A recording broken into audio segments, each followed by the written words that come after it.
Hi everyone, it's Colleen Patrick-Goudreau from joyfulvegan.com. Welcome to Vegan Point of View. Some people say soy is not healthy for men or women or children or even the planet. People should avoid soy. That's one point of view. Here's my point of view. The first thing I want to make really clear is that we're talking about a bean. It's a bean. It's a soybean. It's not a toxin. It's not a chemical. It's not a weapon. It's a bean. It's a legume. It's a plant food. But the way some people talk about soybeans would have you believe that these innocent legumes are threatening the very existence of the human species. Now, related to that, as a bean, it's also not magic. It's not a magic bean. It's a healthful plant food with beneficial properties such as vitamins and minerals and antioxidants and fiber and phytochemicals and complex carbohydrates and protein. So let's keep things in perspective. Thousands of conclusive and laboratory clinical epidemiological studies undeniably point to the harmful effects of meat, dairy, and eggs and the benefits of plant foods. And yet so many people have bought into the fear-mongering about soy. Soy is dangerous. Soy causes breast cancer. Soy causes dementia. Soy makes boys turn into girls. I've heard them all, and here's my perspective. First of all, you don't have to eat soybeans to be vegan.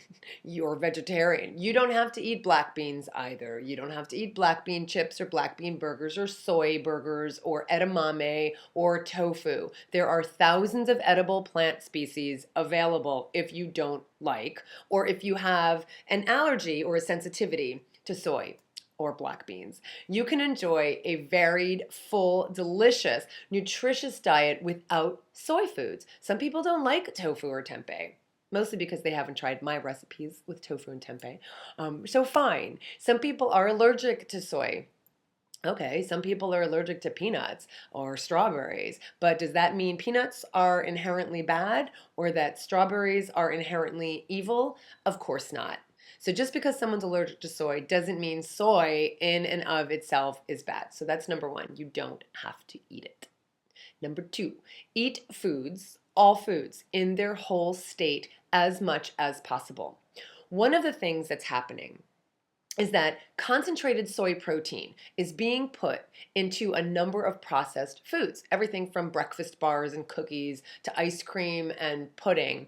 It's showing up on labels as soy isolate protein or isolated soy protein, and there are a couple problems with this.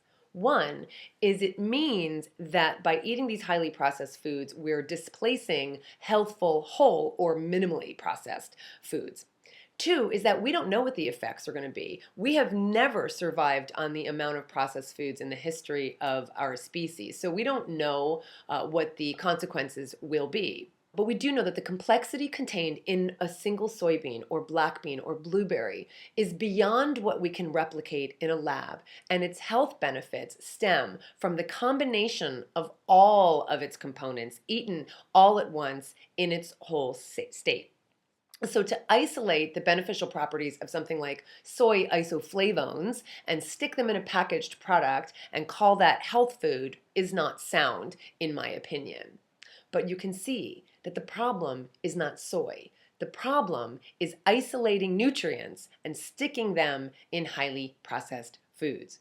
There's a big difference between isolating the protein and adding it as filler and eating whole soy foods. The problem isn't soy. The problem is highly processed packaged foods.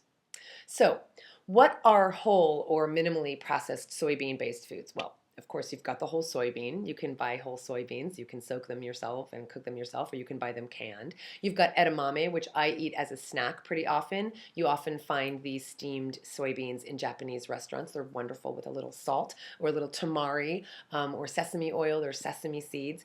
Of course, you've got tempeh and miso. You've got natto, which is a fermented soy food eaten in Japanese cuisine. Tamari, as I mentioned, which is a soy sauce. You've got soybean sprouts, yuba, and of course, tofu and soy milk. Now, let me say a word about the word processed. You take a blueberry off the vine and you stick it in the freezer. You're processing that berry. But is there anything wrong with frozen blueberries? In my opinion, no. If I turn whole peanuts into peanut butter, I've processed those peanuts, but is there anything wrong with peanut butter? In my opinion, absolutely no. Same thing with taking the whole soybean and making a milk, then adding a coagulant so it becomes more firm like tofu, like in tofu. There's nothing wrong with that. That has nothing to do with chemically isolating the proteins. It's still the whole food minimally processed. 3, let's keep things in perspective and practice healthy skepticism. We don't have to become experts or nutritionists to eat healthfully and to make sense of all the information we consume. But we also shouldn't put so much credence into a soundbite we hear from the media without asking more questions. When you hear something like scientists conclude or studies show or research reveals, you have no idea what the details are. And the sound bites are not sufficient to certainly make us experts and even to make us understand. Was the study based on animal research, which is difficult to interpret and extrapolate to human physiology? How many people were in this study? A lot of these studies have a single person or 5 people. Was it a test tube study that has to be extrapolated to a real human population yet? If it was a clinical study, is there a chance that people lied on the questionnaire? Is it the whole study being quoted? Like, did the journalists do their own research, or are they merely quoting an abstract? Or worse yet, are they merely quoting a press release? Is it biased information based on studies done by the meat, dairy, egg, sugar, or soy industries?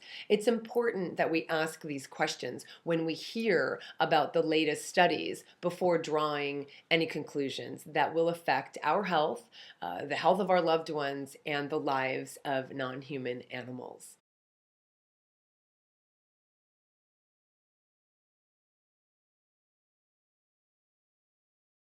So in conclusion, from my point of view, eat a whole foods, plant-based diet, including whole soybeans if you want them. If you don't like them, don't eat them. Although if you want to learn to like them, I would recommend checking out my cookbooks and my recipes and my videos, and of course the 30-day vegan challenge. Thanks for watching, everyone. If you like what you heard, please pass it on. Please give it a thumbs up and subscribe to this channel. You can support the production of these videos by going to joyfulvegan.com. You can view other point of view videos, and you can find more information about this topic in the 30-day vegan challenge. Until next time, for the animals, both human and non-human, this is Colleen Patrick-Goudreau. Thanks for watching.